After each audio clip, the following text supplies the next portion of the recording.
Hello everyone, welcome to Galaxy mind. সবাই কেমন আছেন? আশা করি সবাই খুব ভালো আছেন, সুস্থ আছেন। আমি দেবকণা আজকে আবার একটা নতুন ভিডিও নিয়ে চলে এসেছি অন্য দিনের মতো। তো আমি ভেবে দেখলাম যে আমি অনেক দিন আগে থেকেই হোম ডেকোরের অনেক আইডিয়া শেয়ার করছি, ওয়াল হ্যাঙ্গিং আইডিয়া, অনেক কিছু আইডিয়া আমি আমার চ্যানেলে শেয়ার করেছি, কিন্তু কিচেন ডেকোরেশনের জন্য কোনো আইডিয়া আমি শেয়ার করিনি। মানে কিচেন ডেকোরেশনের কোনো আইডিয়া আমার বানানোই হয়নি। তো সেই কারণেই ভাবলাম যে কেননা কিচেন ডেকোরেশনে কিছু কাজ করা যাক আর কিচেনটাকেও সুন্দর করে সাজিয়ে তোলা যাক। তো আপনারাও আমার সাথে সাথে বানাতে থাকুন, দেখতে থাকুন, আর নিজেদের কিচেনকেও সুন্দর করে সাজিয়ে তুলুন আমার মতো। তো আমি তো সবে স্টার্ট করেছি, তো আমি আপনাদের সাথে 4টে আইডিয়া শেয়ার করব কিচেন ডেকোরেশনে। তো যদি ভিডিওটি ভালো লেগে থাকে তাহলে অবশ্যই একটা লাইক করে দেবেন, আর যারা এখনও গ্যালাক্সি মাইন্ড চ্যানেলটিকে সাবস্ক্রাইব করেনি তারা অবশ্যই সাবস্ক্রাইব করে নিন, নইলে অনেক কিছু কালারফুল নতুন নতুন আইডিয়া মিস হয়ে যেতে পারে। তো চলুন তাহলে শুরু করা যাক, সঙ্গে থাকুন আর দেখতে থাকুন।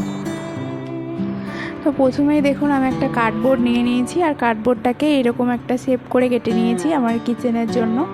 তো এইটা প্রথমে ড্র করে নিয়ে তারপরে কার্ডবোর্ডটা কেটে নিয়েছি ভালো করে, আর তার সাইডগুলোতে দেখুন মাস্কিং টেপ দিয়ে পুরোটা, এখানটা যেহেতু গ্যাপ থাকে তাই জন্য মাস্কিং টেপ দিয়ে অ্যাটাচ করে নিয়েছি। তারপর এখানে ব্ল্যাক অ্যাক্রিলিক কালার ফিল করে দিয়েছি, আর তারপর জেসো মাঝখানটা অ্যাপ্লাই করে দিয়েছি। তারপরে এই দেখুন মাঝখানটা যেহেতু ব্ল্যাক কালার ছিল তাই জন্য জেসো অ্যাপ্লাই করে তারপরে এই ফ্লোরোসেন্ট একটা গ্রিন কালার এখানে অ্যাপ্লাই করেছি। এই কালারগুলো জানেন তো অনেক দিন ধরে আমি খুঁজছিলাম, এটা নতুন বেরিয়েছে।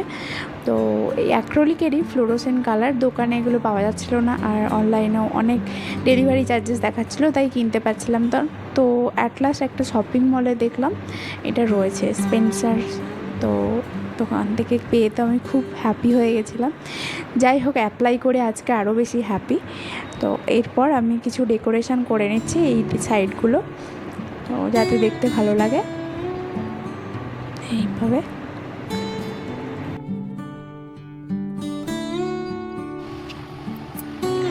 ডেকোরেশন করার পর মাঝখানে আমি কিছু টেক্সট অ্যাড করে দিচ্ছি যাতে আরও বেশি সুন্দর করে তোলে জিনিসটা। তো তারপরেই তৈরি হয়ে যাবে আমার সুন্দর একটা কিচেন ডেকোরেশন। তো এরকমভাবে আপনারাও কিছু বানাতে পারেন, যেটা কিন্তু একদমই খুবই ইজি ওয়েতে করা, শুধুমাত্র কার্ডবোর্ড কেটে তার উপর পেন্টিং করেই বানানো, কিন্তু দেখতে দেখুন অসাধারণ লাগছে। মানে আমার তো বেশ ভালোই লেগেছে, আর সাজিয়ে রাখতেও খুব সুন্দর লাগছে। তো আপনারাও এরকম ছোটোখাটো জিনিস বানিয়ে ফেলতে পারেন খুব কম সময়ের মধ্যে। আর কেমন হয়েছে অবশ্যই কমেন্ট করে জানাবেন কিন্তু। এই দেখুন আমার তো বেশ খুব মানানসই লাগছে আর খুব ব্রাইটও লাগছে। এরকম ছোটোখাটো জিনিস দিয়ে কিন্তু কিচেনটাকে সুন্দর করে সাজানো যেতে পারে। তো এরপর চলে আসি আমার সেকেন্ড আইডিয়াতে। এটা দেখুন এরকম পুরনো প্লাইয়ের টুকরো আমার কাছে পড়েছিল, তো তার উপর আমি অ্যাক্রিলিক কালার করে নিচ্ছি, ব্ল্যাক কালার অ্যাক্রিলিক কালার। এবার অ্যাক্রিলিক কালার করার পরে আমি এখানে একটা কফি বলে টেক্সট লিখে নিয়েছি। টেক্সট লিখে নিয়ে এটাকে আমি পিন দিয়ে এরকম করে লাগিয়ে নিয়েছি পুরো টেক্সটটা। এরপর এটাকে আমি সুতোর সাহায্যে পুরোটা কভার করব। তো প্রথমে বর্ডারগুলো হোয়াইট দিয়ে করে নিয়েছি, আর মাঝখানে একটা কাপের ছবি দেওয়া রয়েছে, যে কাপের ছবিটা আমি বর্ডার দেবো না, ওটা এমনি নর্মালি করব। তো এখানে আমার কাছে মানে ফার্স্টে আমি ভেবেছিলাম যে এটা স্কাই ব্লু কালার দিয়ে পুরোটা ফিল করব, কিন্তু দেখলাম যে আমার কাছে স্কাই ব্লু কালারের যে সুতোটা ছিল ওটা কম রয়েছে, পুরোটাতে হবে না। তো তাই জন্য আমি এটাকে ইয়েলো কালার করে দিলাম, আর যে কাপটা ছিল এই কাপটাকে স্কাই ব্লু কালার করে দিলাম, মানে পুরোপুরি রিভার্স করে দিলাম। তো ঠিক আছে, যেটা থাকবে সেটা দিয়ে ততক্ষণ কাজ চালানোর মতো তো করে নিতে হবে। সবসময় তো আর কেনা সম্ভব হয়ে ওঠে না, সাথে সাথে বাজার যাওয়ার মতো। তো দেখুন তৈরি হয়ে গেছে একটা সুন্দর ওয়াল হ্যাঙ্গিং, প্লাস এটা বলতে পারেন একটা কাপ হ্যাঙ্গার। এই দেখুন এইভাবে মাঝখানে 3টে এরকম হ্যাং করার জন্য হুক লাগিয়ে নিয়েছি। তো এইভাবে ছোটো ছোটো কাপ হ্যাং করে রাখতে পারেন, সুন্দর কাপ হ্যাঙ্গার আর কিচেন ডেকোরেশন তৈরি হয়ে গেছে। এরকমভাবেও আপনারা কিচেন সাজাতে পারেন।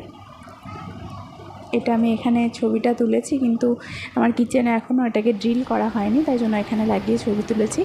আর এরপর দেখুন কিচেনে যেগুলোতে মশলাপাতি রাখেন বা কিছু সুজি টুজি যেগুলোতে রাখা থাকে সেগুলোও কিন্তু ডেকোরেশন করলে অনেক সুন্দর দেখায়। তো আমি এখানে দেখুন 2টো ডাব্বা এরকম একটা আপনার প্লাস্টিকের ডাব্বা আর একটা কাঁচের।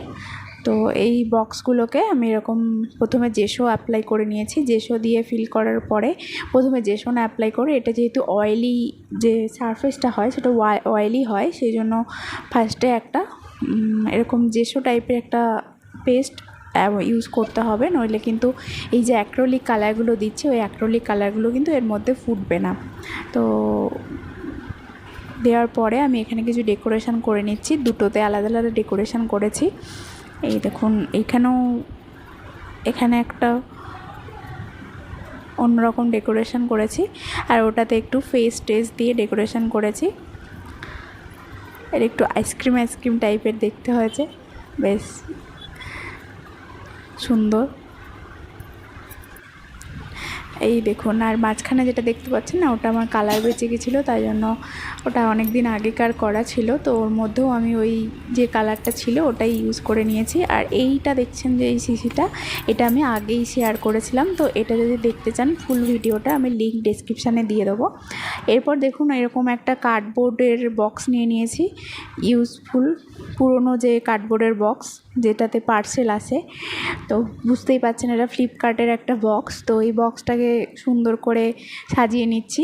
এই চারিদিকটা কীরকম বেঁকে বেঁকে গেছে আর কীরকম একটা হয়ে গেছে, তো তাই জন্য আমি চারিদিকে সমান করে আরও অন্য কার্ডবোর্ড থেকে কেটে নিয়েছি। কেটে নিয়ে এটা যাতে শক্ত হয়ে সারফেসটা থাকে সেই জন্য চারিদিকে আমি ওই সেম সাইজের চারিদিকটা অ্যাটাচ করে নিয়েছি। তারপর দেখুন মেয়ের একটা পুরনো জামা ছিল যেটা ওর আর হবে না, তো সেইটাকেই এর ওপর দিয়ে স্ট্যাপল করে নিয়েছি। তো এর মধ্যে আমি কি রাখতে পারি, অনেক কিছু রান্নাঘরে ছোটোখাটো জিনিস, যেমন দেখুন যেই প্যাকেটগুলো আসে মশলার যে প্যাকেটগুলো, সেই প্যাকেটগুলো আমি এর মধ্যে ঢুকিয়ে রাখতে পারি।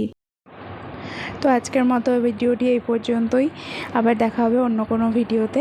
আর যদি ভালো লেগে থাকে ভিডিওটি অবশ্যই একটা লাইক করে দেবেন। টাটা।